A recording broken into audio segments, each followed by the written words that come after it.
Hello, business communication students. This is Dr. Henry, your instructor for BUS 215 Business Communication.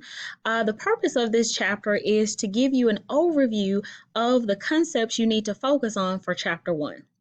In front of you, I have the PowerPoint, but before we get into that, I did want to just quickly look at a couple of things inside of our Blackboard Ultra course. All right, so hopefully you've done the course orientation and you do know that you can always go to the weekly assignment list to see what's due each week. And so we'll have different kinds of assignments. And so I always want you to be aware because this is our first chapter that we're going to cover inside of our electronic textbook system, which is Connect. I did want to mention that for Chapter 1, you'll have a reading assignment, which is called Chapter 1 Read and Practice. This particular assignment requires you to read the textbook and answer a few questions as you go to check your understanding. Next, you'll have a concept review. After you've read the chapter and hopefully studied the different kinds of terms and concepts, you're ready to apply what you have learned and do a concept review. Each chapter has different kinds of concepts, and each chapter has different kinds of activities that you might have to apply or do. So be ready for the concept review by reading the chapter. And then lastly, chapter 1 has a video case analysis, and here you'll have a video clip of a real life work example, and you're going to have to identify some of the concepts that were in the chapter. So it's very important that you go in this order so you'll be ready for that. And then if you're in an online section, you'll have a discussion board. This video may be viewed by a face-to-face class, a virtual class, a hybrid class, or even an online class. All right, so for those of you, your Connect assignments should be in Blackboard in an area that's marked Connect assignments. And if you want to follow along with me on the PowerPoint, I do have it uploaded into the Blackboard course. Otherwise, you can follow along with me.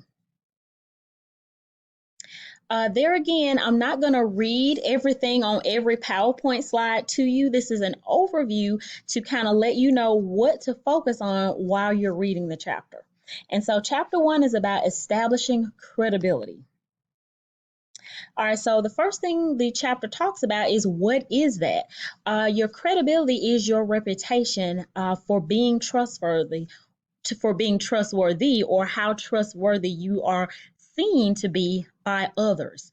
So, to what degree do others believe you, trust you, that they can depend on you? This is very important in the business arena, and especially when you're communicating. All right, so the book also, I'm not going to read each PowerPoint slide to you word for word, but the first concept that it talks about is the role of trust in the post-trust era.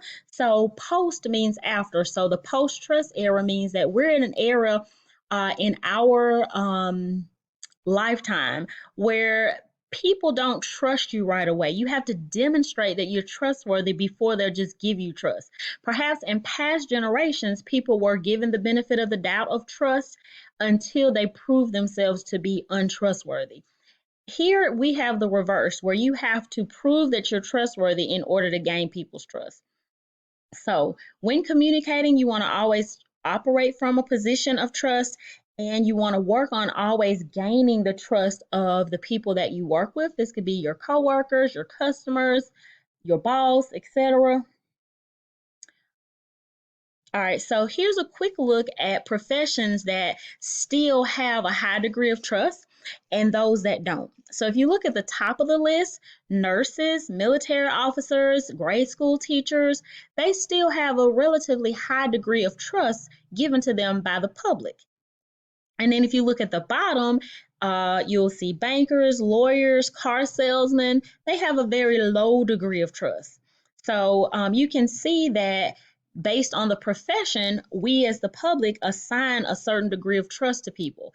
If you're in one of those professions that fall towards the bottom, that means you have to work harder to gain the trust of your customers and coworkers. All right, so how do we build our credibility, or what is it built upon? In chapter 1, it talks about there are 3 components of credibility: competence, caring, and character. Competence has to do with what you know or what you can do or what you've proven or shown that you can do. So, how much do you know? Do you know what you're doing? Do you know how to do what you're telling your coworkers to do? That's competence. Sometimes we have to go to school or participate in internships or workshops or projects in order to build our competence or knowledge base so that we can show and demonstrate that we know what we're doing. Caring. The other pillar of credibility has to do with, do you really care about others in the workplace? So, do you care about your coworkers? If they're working on something and you have some spare time, do you lend a hand to help them? Do you ask them, can you help them? When a customer needs something, do you go the extra mile, or do you just say, do you ignore their request or pretend like you don't know they need something? So, all of this is related to caring. Sometimes in the workplace, we do things not because it's a part of our job, but because we care. So that caring contributes to your credibility. And then the last leg is character. Character has to do with your integrity. Do you tell the truth? Do you keep your word? Do you do what you say you're going to do? And do you do that every time consistently? All of those help to build and maintain your credibility in the workplace. So as you go, the rest of these slides kind of talk to those things and give you more information. And all of this is in the book as well, which is another reason why I didn't want to read the slides to you. Other things that determine trust in individuals in the workplace, there again, some of the things we talked about, if you look at the top of the list, honesty. You have to tell the truth, whether you're at work, whether you're at home, whether you're in your community, you need to be honest. And that builds your credibility, and it helps to maintain your credibility. Ethical behavior. Don't steal or cheat at work or in any other avenue, at school or at home. Exchanging information willingly. If someone requests information, do you ignore the request? Do you give them what they need? Do you give them everything that they ask for? I do realize that certain jobs do require some information to be private or secure or sensitive, but if you're sharing information between your coworkers, then you should be able to do so without any apprehension. And I do apologize, but this particular PowerPoint came from the vendor, so they have a small typo, but this is exchange. It's missing an N. So they have a typo in the PowerPoint that the vendor or the book publisher created. I just want to make a note of that. But you do need to exchange information willingly so that you can do your job and so that others can do their jobs. Shared objectives. Sometimes things that you do impact others on your job. And when you realize that, you'll be able to help them and they'll be able to help you. Some of the other areas, we need to be respectful in the workplace, have a positive attitude, be internally motivated. And then we need to know what we're doing on our job. So if you ever start a new job and you don't know how to do something, that's the time to ask so that as you continue in that role, you can demonstrate credibility. Talks about, okay, integrity, business ethics, and transparency. Sometimes we don't trust people because we don't um, share everything. That was one of the things that was talked about in the previous slide. So when you're transparent, transparent means to be see-through, or they can see your motives. They can see, okay, what are we doing and why are we doing it? Businesses should share that with their teams and employees to the degree that they can, should be able to share that with their customers. All of these things build credibility. All right, the last thing I wanted to talk about was the FAIR test. So I'm not sure if you have read chapter 1 yet or not, but in the book it talks about any business communication that we're going to learn about. For example, writing an email, writing a letter, writing a report, or any of those things should pass the FAIR test, and it'll help you to examine it by providing the facts. That's the F part. You need to be factual in your communications. You need to tell the truth and give the facts. If 20% of the customers have a negative review, you need to tell that to your employees so that they can make adjustments or find out why. So F stands for telling the facts. The A stands for access. So you need to grant access to your motives or reasonings behind the information or for the purposes of the information. When people have a misunderstanding of your motives, they may not trust you. So you may say, hey, why are you telling us these survey data reports? Are you trying to make us look bad, or are you trying to improve us going forward?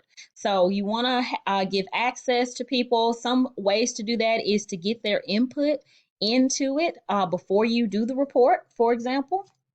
The impact. How does it impact stakeholders? So in any business, you have stakeholders. The stakeholder could be the owner of the company, the employees of the company, the customers of the company, and also the vendors or other businesses that the company works with in order to, produce their product or complete their service. So how does the communication impact others? Does it put them in a negative light? Does it put them in a positive light? Does it disclose sensitive information? And then the last one, the R, is for respect. Anytime you're communicating, no matter what avenue of communication you're using, email, a letter, etc., it should show respect to the people that you are writing to. It should show respect to the people that you are writing about, the people that you're writing it for. Your language should respect all parties involved. Okay, so that is a quick snapshot of everything that's discussed in chapter 1. Of course, if you have questions, concerns, or comments, you can always reach out to me via email. And my email address is shenry@lawsonstate.edu. Bye.